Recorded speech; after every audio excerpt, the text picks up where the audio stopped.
Welcome back to our channel. In today's video, we'll be showing you how to hide notifications in the WhatsApp app on your PC. If you prefer to keep your conversations private and minimize distractions, this tutorial is for you. Let's get started. Step 1. Open the WhatsApp app on your PC. You can find the app icon on your desktop or search for it in your Start menu. Simply click to launch the app. Step 2.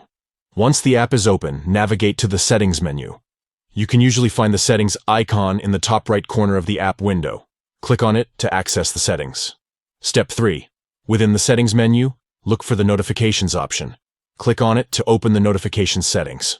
Step 4. Within the notification settings, locate the option that says Continue to show notifications when WhatsApp is not open. Make sure to toggle the switch to the off position. And that's it. You've successfully hidden notifications in the WhatsApp app on your PC. By disabling notifications, you can enjoy a more focused and private messaging experience on WhatsApp. Remember, you can always revisit these settings and turn notifications back on whenever you want. If you found this tutorial helpful, please give this video a thumbs up and don't forget to subscribe to our channel for more informative content.